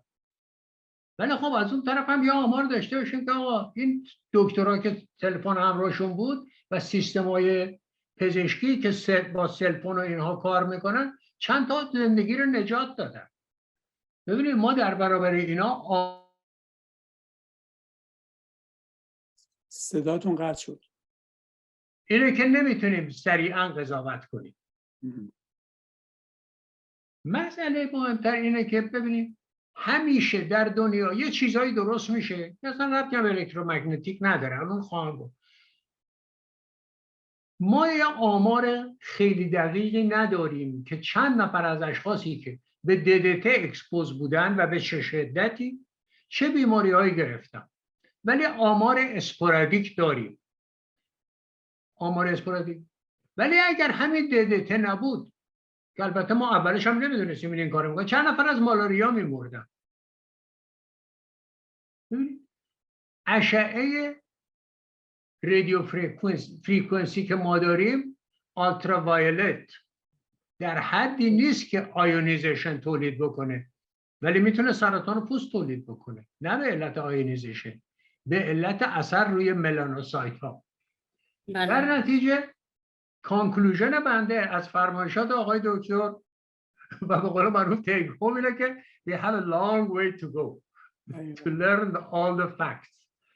و به خانم دکتر نهدی هم میخواستم خواهش کنم که اگر از هیچ وسیله نمیتونن استفاده کنن غذاشون رو با هیزم گرم کنن، ولی مواظب باشن کربن مونوکساید تنفس نکنن که اونم خودش خطرات خودشو داره. خیلی ممنونم آقای دکتر. خیلی ممنون. با تمام اون چیزی که گفتین کاملا موافقم. به همین جهت بود که من اول اون گفتار سقراط رو گذاشتم اونجا که we know nothing. بنابراین علیرغم افاضه کلامی که کردم آخرش هم گفتم که ما نمیدونیم، به اندازه کافی نمیدونیم. We have to use the precautionary principle. آقای دکتر اصلا باعث پیشرفت علم در دنیا شکه. پیشرفت علوم تجربی با شک پیدا میشه. مثل اینکه زخم معده میگفتن از اعصاب، از میکروبه، از اعصاب نیست. شک کردن رفتن تحقیق کردن. این فرمایشات شما کاری که میکنه شک رو برانگیخته میکنه و آدم میره دنبالش مطالعه میکنه. آقا این اتومبیلی که اینجوریه به خاطر این دستگاهی که توش گذاشتن چقدر باعث میشه مرگ و میر تو تصادفات کم بشه و به خاطر این دستگاهی که توش گذاشتن چقدر باعث میشه اینا کچل بشن مثلا. حالا یا هر چیز دیگه. من بی اندازه لذت سلامت باشین. خیلی متشکرم. ما همیشه از بیانات لذت بردم شما از سخنرانی شما امشب. خیلی سوالات و بیشتر از اونجایی کامنت‌های که شما خیلی بیشتر. استفاده کردیم همیشه. خیلی ممنونم. مرسی به خاطر این یه بله. خیالی بود فکر می‌کنم. آقای علی معینی خیلی خوش آمدید. عیدتون مبارک. بفرمایید. آنمیت کنید خودتون. میشنوید صدای منو؟ بله خانم، خیلی ممنون، سپاسگزارم. آقای دکتر بسیار عالی بود. من یک کمی دیر رسیدم، خواستم یه سوال از شما بکنم در پیرو سخنان آقای دکتر شفا. شما فرمودین ایشون گفتن که کیبلا رو اون قدیمی ها به صورت گرد بوده و یه خود مشکل هست. همونطور که اطلاع دارین کیبل های جدید به خاطر فایبر اپتیک به صورت به حساب مستطیل شکل و خیلی نازک هست اینا که میکشن و سرعت فایبر اپتیک هم همونطور که اطلاع دارین از 1000 به بالاست دیگه، 1100 تا 10,000 هم دارن. ولی شما گفتین کسایی که راتر میگیرن برای منازل، بعضیا راتر میگیرن که 7500 رو کاور میکنه، آیا این به خاطر راوتر هست یا به خاطر اسپید اون هست؟ به خاطر که اسپید الان اکثر جاها به خاطر این فایبر اپتیک رو همون 1 گیگ هست یا 1100 یا 1300 هست. آیا این اثری داره در این رادییشنی که شما فرمودین یا فقط به خاطر این هست که به خاطر اون راوتر هست؟ خواستم اینو بپرسم. همین سرعت‌های بالا، این یکی از نکته جالبیه. هرچی سرعتون بالاتر باشه انرژی بیشتره، در نتیجه اکسپوژرتون بیشتر خواهد بود. دوم، اون یعنی وقتی که میاد داخل خونه it is inherent in that. ولی نکته دوم، خود راوتر طوری دیزاین شده که اینقدر انرژی داشته باشه که بتونه پخش کنه تمام خونه، هر سوراخ سنبونه رو بتونه پر کنه. بنابراین انتخاب راوتر شما خیلی مهم هستش. بیشتر از وسعتی که مورد نیازتونه نباید تهیه کنید، به خاطر اینکه امکان میدید انرژی چند برابر معمول بتون. و وقتی فاصله هم که عرض کردم نسبت معکوس با مربع داره، بنابراین اگه به جایی که شعاع 50 فوتی رو کاور کنه شعاع 10 فوت بکنه، عملا 25 بار شدت میدان پایین تره. بله. بعد بفرمایید که به نظر شما برای یک خونه که 3000 تا 3500 اسکوئر فوت هست، آیا سپید 300 یا 500 بهتر داشته باشه آدم یا همون 1100 1 گیگ؟ به خاطر این فایبر هر چی سرعت بالاتر بخواد اون سرعت انتخاب کنید. متوجه هستید؟ اون سرعتی که مثلا وقتی فایبر به شما 1100 تا میده بگیریدش. ولی وقتی راتر میذارید، راتر رو لیمیت کنید به مثلا فرض کنید، مثلا نمونه به شما بگم، اگر دنبال مثلا یه راتر خوب هستین، نتگیر اوربی سیستم اوربی داره. بله. کد داره مثلا 2500 5000. بعدم بهتون میگه این چه وسعتی رو احتمالاً 5000ش 5000 اسکوئر فوت رو کاور میکنه. اونو نگیرید. اگه جاتون کوچیک‌تر هستش اون کوچیک‌تر 2000 تایی رو بگیرید. هم سرعت بالا رو میگیرید و هم رادییشن کمتر. بله. ببخشید اسمش چی بود؟ نتگیر خانم. بله همونم من دارم، نتگیر دارم و ایرو که با این کمپانی که من هستم اینا رو دارن. و البته بعضی وقتا یه قسمتی از منزل نمیگیره که یه دونه یه راوتر اضافه دادن که این کانکت میکنه با اینا با هم. اینا دقیقاً اینا نکنید. البته نتگیر راوتر سازه، خیلی مدل داره، ولی مدلی که خوب هستش به نظر من اوربی هست، ORBI. بله. بعد 6 وای فای 6 داره، وای فای 6 مدرنه، اونو میتونید بگیرید و توی اسپسیفیکیشنش میتونید ببینید که چه سرعتی رو میتونه بکشونه. صحبتی که آقای معینی کردن در مورد یه دستگاه اضافی، معمولا نتگیر یه دونه راوتر اصلی داره، چند تا ستلایت داره. اصلی به وسعتتون میتونه 1 2 3 تا شاید هم بیشتر ستلایت بده. این مدل همون بوستر هستش که در حقیقت دیگه مثلا من فقط نتگیر خود راوتر رو دارم، بعد ستلایت ها رو اصلا قطع کردم، هیچ لازم ندارم چون وایر دارم. یا دکتر شما ترس منو الان بیشتر کردین، به خاطری که تمام مردم این وای فای رو دارن، همه 99% اینا هم همه راوتر هست و وایرلسه.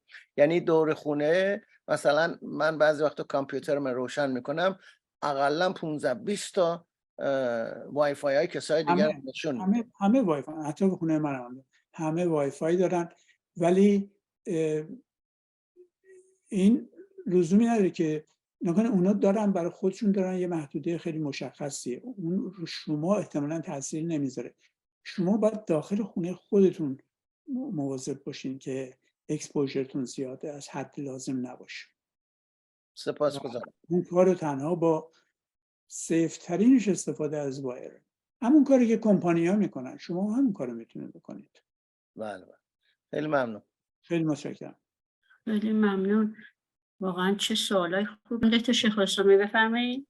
بعد از عرض سلام و تشکر از تمام زحمات همه شماها که اطلاعات ما رو میبرین بالا، اینی که من 10 سال پیش چشمم رو کاتاراکت عمل کردم. به من گفتن بعد از 10 سال یا کنترل کن و اگر لازمه ما ببینیم چیه. گفتم این دفعه که رفتم نگاه کردن گفتن که بد نیست، ولی معمولاً بعد از 10 سال. گفتم چه میکنین؟ گفتن با لیزر درست میکنیم اگر اشکالی شده باشه. حالا خواستم ببینم این لیزر واقعاً چه میکنه با چشم آدم، اگه بکنم یا نکنم بعد از 1-2 سال. والا من در این مورد نظر خاصی ندارم، فکر کنم دکتر مالک بیشتر صاحب نظر باشن. باشه. ببینید خانم، اون لنزی که تو چشم میذارن بعد از یه مدتی، ببینید اولا یه چیزی هست به اسم موش بلان، به فرانسه بهش میگن، اینجا بهش میگن فلوتینگ کورپس. بله. توی چشم این هیچ چیزی نیست جز اینکه مایع درونی چشم یه جاهای غلیظ‌تر میشه و خودش رو به صورت دونه‌های سیاهی نشون میده و بعد از یه مدتی هم از بین میره، چون مایع داخل چشم مرتب تبعیض میشه همونجور که اطلاع داریم. حالا اون مایعی که توی اون لنزی که هست که توی چشم گذاشتن به جای لنز قبلی که کپسول لنز نگه میدارن، اینو میذارن تو. گاهی بعد از یه مدتی لکه های پررنگ پیدا میکنه. لیزری که اون میتابونن عین لیزریه که مو رو باش از بین میبرن، میره جایی که سلول های رنگی هست، اون سلول ها رو از بین میبره. البته سلول نیستن اینا، مثل اجسام خارجی هست. به این صورت این کار رو میکنن. ضرری دارن یا نداره این کار؟ ضرر نداره. ضرر نداره. به اون صورت نداره، چون نمیسوزه. ببینید آدمایی بودن اولی که لیزر کربن مونوکساید درست شد، میگرفتن اینا جلو چشمشون روشن میکردن که ببینن چه کورشون میکرد، ولی همین لیزر از شیشه نمیتونه عبور بکنه، لیزر کربن مونوکساید، و اینم جوریه که از ویترس اینها عبور میکنه ولی فقط اون اجسام رنگی رو از بین میبره. خیلی ممنون. خواهش میکنم. مرسی. خیلی ممنون. خیلی ممنون. آقای دکتر شفا بفرمایید. دکتر شفا ببخشید. بفرمایید. می‌خواستم از نظر عملی اینو من برای خودم ملکه بکنم. فرمودین که راتر نتگیر اوربی بگیریم مثلا 2000 شد با وای فای 6. بعد این راتر چون ضعیف‌تره نیاز به ستلایت داره، بوسترهای ستلایت تو اتاق داره. اگر آدم ضعیف‌تر، شما گفتید خب قوی نگیرید که یه خطرش کمتر باشه، وقتی ستلایت باشه اون ستلایت داره دوباره پخش میکنه، بالاخره اون ضرر رو میزنه. بعد ستلایت خاموش کنید تو اتاقای دیگه شما وای فای ندارید. ولی ما چطوری مسئله حل بکنیم؟ یک دوم راجع به این کیبل‌های گرد میشه آدم کسی استفاده کنه که کاب کشی ها رو عوض کنن، فایبر اپتیک بذارن، از این کیبل های مکعب مستطیل بذارن که سرعت بیشتر داشته باشه که با تکنولوژی حاضر بخونه. منم داشتم همین فکر رو میکردم. آیا کسایی هستن که بدونن دارن چیکار میکنن توی این مسلما سیفتی؟ میتونن، مسلما کسایی هستن، ولی واقعا یه کاریه که خودتونم میتونید بکنید. من فکر میکنم خودتونم بتونید بکنید. Not me. چجور؟ سیما رو از رو بکشید، هیچ طور نمیشه. این سیمای پهنه، همونطور که خودتون گفتین، سیمای پهنه سفید رنگ با رنگ خونتون هم میخوره. در امتداد سیلینگ میکشید. من کشیدم، یک نفرم متوجه نشده. یک نفر متوجه نشده که این سیم کشی از رو هستش و به همه جام رفته. یعنی هر اتاقی اون سیمو داره، به پریز میخوره، بعد شما به پریز میزنید و وصل میشه. پریز نیستش، آخرش یه دونه 2 مرتبه ادپتر RJ45 داره و شما وصلش میکنید مستقیم پشت مثلا کامپیوترتون یا پشت تلویزیونتون. RJ45 اون ادپتر مال اینترنت هستش. بعد شما گفتید که من توصیه کردم یه ستلایت بگیره. من توصیه کردم اصلا عرض کردم که من خودم ستلایت استفاده نمی کنم. یه راوتر میاد، وقتی وایر کردید دیگه به ستلایت لازم ندارید هیچی. ولی اگر نداشته باشی، خود شرکت از شما میپرسه که شما چند ستلایت میخواید. شما ممکنه بگین یه دونه دیگه بگیرم. کاری که میکنه مستقیم از راوتر اصلی ترانسفر میکنه به ستلایت 2 مرتبه جاهایی رو که وای فای نپوشونده بوده میپوشونه. اینو شما مجبورید بکنید اگه بخواید با دیپندنت اون وای فای باشید، به همه جا برسه. ولی این نوع راوتری که خدمتتون گفتم به نظر من بسیار افیشنته و تقریبا همه جا رو، حتی اگه وایرلس استفاده کنید همه جا میرسه. هیچ مسئله نباید باشه. یه دونه کافیه برای مثلا فرض کنید 3000 اسکوئر فوت. یکی طبقه بالا میذارید، یک طبقه پایین و معمولا هم وسط خونه میذارید. ولی باید جمع باشه که ریدیشن اونجا خواهد بود مگر اینکه وایرش کنید. اولا که وایر کنید، اون که به خونه میاد اولش باید وایر راوتر اونجا باشه، درسته؟ اول وارد مودم و یا مودم راوتر شما میشه. از پشت اون، از پشت در واقع شما یه راوتر میخواید. راوتر ممکن داخل مودمتون باشه.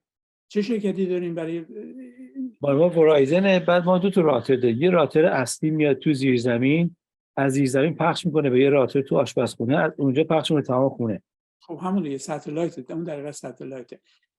شما راوتر اصلیتون پایینه، یه ستلایت دارین طبقه اول به تمام خونه پخش میکنه. بله. آشپزخونه خطرناک‌ترین قسمت خونه است برای ما. زیر آشپزخونه است ها. توی خود آشپزخونه یه قسمت هستش که برای دسک، برای کامپیوتر ایناست. ای بابا، این آشپزخونه هم جایی که بیشتر افراد وقتشون زیاد اونجا میگذرن. بله. بدروم، اول بدروم، اتاق نشیمن و بعد آشپزخونه. یه جای دیگه باید پیدا کنید. بعضی وقتا ممکنه به دلیل نقطه‌ای که اینترنت کیبل وارد خونه میشه، شما بعدم یه مودم راوتر بیشتر نه، هیچ چاره‌ای نداره. همون کاری که شما کردین، یه راوتر دیگه گذاشتید در حالی که میتونستید اون کیبل رو بیارید مستقیما طبقه اول و یه راوتر اونجا بذارید. یه دونه بیشتر ندارید. بیسمنت شما راوتر لازم ندارید. دکتر شفا کانسالتیشن فی هم باید چارج بشین. بله حتما. اینو باید کامل‌تر کنیم. من فکر کنم باید یه برنامه بذاریم با اجازه اگر دکتر جواهری قبول بکنن. How to save your house from Wi-Fi. And on the audience request. ولی من هرچی بلد بودم گفتم به شما عملا. مگه فکر میکنیم حالا گرفتیم اینا رو؟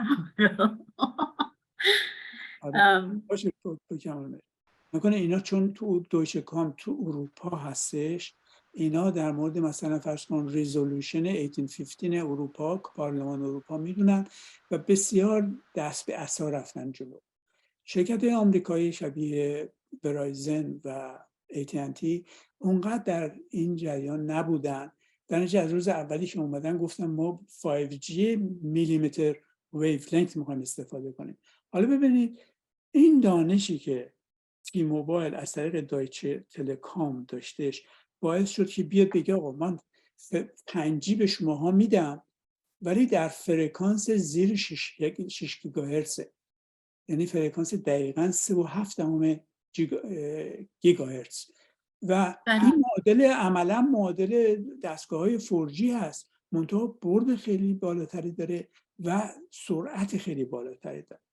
من از دستگاه اینا استفاده میکنم تا سرعت‌های 500 مگابیت پر سکند میده برای دانلود و تا 100 تا برای روی تلفنتون، تلفن، روی کامپیوتر و غیره. بنابراین عملاً تی موبایل که شما گفتید یک بیزینسی کرد، در واقع کودتا کرد علیه این دو کمپانی دیگه، خیلی به آرومی این انجام داد. مردم خیلی صبر کردن، هرچی صبر کردن. شما یه مشتری ورایزن یا AT&T بودی دائم میبینی که گفتن 5G ولی نداریم، تو شهر شما نیست. چی شده که 2 سال 3 سال از زمان نده؟ به خاطر اینکه متوجه شدن عملی نیست براشون این کارو کردن. بالاخره بعد از 2 سال قبل ورایزن تصمیم گرفت که اونها همون فرکانس ایجاد کنن، همون فرکانس استفاده کنن. عملاً 5G بهش میگن سی بند اگر یادتون باشه، یه مقدارم در حقیقت سر صدا کرد که FAA Federal Aviation اعتراض کرد به سال قبل ماه ژانویه به اینکه این دستگاه 5G داره میاد و گفتن اینا اینترفیر میکنه با لندینگ، اتوماتیک لندینگ هواپیماها، بنابراین نمیتونید بذارید. 1 ماه هم کارشون رو عقب انداختن، ولی دلیلش این بود که این فرکانسی که اینا استفاده میکنن، یعنی ورایزن و AT&T استفاده میکنن، در حدود 3.9 گیگاهرتز، بسیار شبیه سی بند ریدارهایی هستش که در هواپیما استفاده میشه، حدود 4.2 و نگرانشون این بود و روش کار کردن و یه مقدار دیمودولیت کردن و غیره و خطر رفع کردن. ولی به هر حال این دو کمپانی دیگه بعد از 3 سال اومدن همون کاری کردن، تی موبایل کرد، ولی اونها تمام مشتریاشون رو از دست دادن، تی موبایل گرفت. تی موبایل امروز یکی از لیدرها هست به خاطر اینکه حتی اینترنت از طریق هوا به شما میده. شما از فضا اگر دایرکت اینترنت از اونها میتونید که به میبل هم نداره، مستقیم دستگاه رو میزنید پشت ویندوتون. اگر به هر کسی منتها نمیدن، باید طریقی باشه که بتونید چیز رو ببینید، تاور اصلی رو. ممکنه تاوری که من نزدیک هستم باید 15 مایل فاصله داره، ولی 5G رو از اونجا بهم میدن. خیلی جالب، خیلی جالب. چون اوایل که من توی محلم وقتی نمیخوام بگیرم اسپرینت داشتم، کارش نمیکنه، چون توی یه هیلی ایریا کار میکنیم. بعد که با تی موبایل رفت خیلی میخواستن که مشتری ها برگردن. من رفته بودم با ورایزن آردی ولی آگهی هاشون رو میدیدم و من نمیفهمیدم که دارن چی میگن. اسپرینت چندین سال قبل اومد یه مقدار خیلی زیادی بندویت خرید از خیلی زیاد و واقعا یکی از ادوانس ترین تکنولوژی ها رو پیاده کردن تو کامیونیکیشن. متاسفانه اوضاع اقتصادی خراب شد، نیکاشون نگرفت و عملا خودشون گذاشتن برای فروش. تی موبایل تمام بندویت رو خرید، یعنی بیشترین بندویت رو خرید از اینا و این بندویتی که امروز تحت 5G به ما عرضه میکنه همون اسپرینته. به اصطلاح بهش میگن بندویت N41. قبلا N71 داشتن که سرعت‌های پایین بود. سرعت‌های مثلا فرض کنید الان اگر 500 تا میده، اون موقع همون 70 تا 80 تا. چون ریسپشن خیلی خراب بود. بله دقیقاً. آره. ولی تی موبایل الان وضعش فرق میکنه، ولی بسی پوزیشن خونتون داره، محل شما خیلی مهم هستش. خیلی ممنون. خیلی ممنون. دکتر شفا شما سوال داری؟ آره ببخشید از سیفتی چارجتون میکنم. خیلی ممنون. امیدوارم که این سوالای من برای همه مفیدم باشه. برای سیفتی که فرمودین، این که اصلا اینترنت رو بدونی که کیبل داشته باشه از طریق هوا میفرستن، این سیفتیش خرابتر نیست؟ تی موبایل کار میکنه؟ هیچ فرق نمیکنه، چون شما سیگنال رو میگیرید میارید داخل مودم، بعد مودم پخش میکنه. حالا این مودم هنوز رادییشن داره، وقتی حتی از هوا میگیرید. معادل همون مودم کاکسه که یه کیبل بهت میده میاری داخل مودم و او 2 مرتبه اونم پخش میکنه، هیچ فرق نمیکنه. امواج الکترومغناطیسی رو از فضا که میگیریم اون خودش رادییشن حساب نمیشه؟ نه، اون حساب میکنید. مثلا فرض کنید شما در 10 مایلی آنتن هستید، آنتنی که مال سلفون هستش که سیگنال میفرسته. سیگنالی که اینو میفرستن بسیار بسیار ضعیفه، یعنی عملا در محلی که من سیگنال رو میگیرم از هوا و میارم داخل دستگاه عملا رادییشنی نمیبینم، ولی این دستگاه است که این کار رو انجام میده. یعنی تکنولوژی 5G یا 4G که روی اون هستش داخل مودم، یعنی در حقیقت اون تکنولوژی قادر است از فضا بگیره، مستقیما وصل میکنه به تاور، سل تاور. یعنی ما اون رو بگیریم به راوتر خونه وصل میشه، بعد راوتر خونه رو سیم کشی میکنیم به اتاقای مختلف، از اتاقای مختلف استفاده می‌کنیم، بعد سیف به این صورته.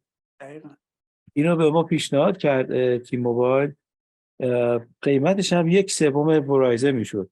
ما فکر کردیم must be something wrong. بسیار نه تنها اینا در یه حرکتی هستن که بیزینس رو دقیقا یادتون باشه ورایزن it was the leading telecom in America. چه خیلی خوب بودن، ولی اینا برنامهشون بود نقب زدن، از به طور خیلی آهسته با تک تک افراد تماس گرفتن، اونها تماس گرفتن و غیره که آفر دادن با قیمت‌های خیلی معقول، قیمت‌ها رو شکوندن. الان شما نگاه کنین کاکس شما مثلا در ایرواین میدن با مثلا باید شاید $200 در ماه بدید بتونی 500 گیگابیت پر سکند بگیرید. اون هم پکس مکس اینا اضافه میکنن و شما چاره ندارید. ولی اگر دسترسی به این داشته باشین با $40 یا $50 در ماه، یعنی واقعا بیزنس مدلی که درست کردن انقلابیه، واقعا انقلابیه. مرسی. فردا تیموبیل دکتر جواهریان، نمیدونم چجوری ازتون تشکر کنم و شما الان ساعت 10:16 است و تا حالا نداشتیم کسی که اونقدر صحبتشون جالب باشه که دوستان اینقدر سوالای خوب داشته باشن. خانم دکتر مدنی اجازه میدین ببخشین یه فضولی من بکنم؟ همونطور که دکتر جواهریان گفتن و شما هم بارها تکرار کردین، این مسئله بسیار مهمه. It's a matter of life and death برای عده زیادی که راجع به این مسئله رادییشن و این سیستم خبر ندارن. خیلی ها یه چیزایی میدونن ولی نه در این حد. این خیلی مسئله مهمیه. خواهش من فقط از شما این بود که با اجازه دکتر جواهریان اگر اینو بتونین وایرالش بکنین، یعنی هم برنامه‌های دیگه از اون مثل خانم جلالی، خانم زعیمی و دکتر نواب اینا رو بذارین، اینا پخش کنن برای حتما. این خیلی مهمه. به اضافه اینه که برای ماهایم اگر بفرستین من مطمئنم هر کسی به هر حال توی کانکشناش 100 تا 150 تا اینا داشته باشن پخش بشه و امیدوارم این در ایران هم پخش بشه، برای که در ایران خیلی راجع به این مسئله هیچی نمیدونن، فقط خوشحالن که این سیستم رو دارن. یه جای خوشبختی داره، در ایران سرعت ها بسیار پایینه، در نتیجه مقدار انرژی که ولی مردم ممکنه راوترشون تو اتاق خوابشون گذاشته باشن و واقعا خیلی دردناکه، خیلی دردناکه. مخصوصا برای جوان‌ها، بچه‌های جوان عجیب، همونطور خانم نقدی گفتن اینا چسبیدن به این و خانم کدیور گفتن اینا چسبیدن به این تلفنشون یا به این لپتاپ یا آیپد. ما واقعا یه کمپین میخوام. من تا حالا ندیدم که اینا رو بتونه این پشت سر هم به حقیقت ارگانایز بکنه، تمام ایده ها رو جمع کنه، پرزنت بکنه. جایی ندیدم.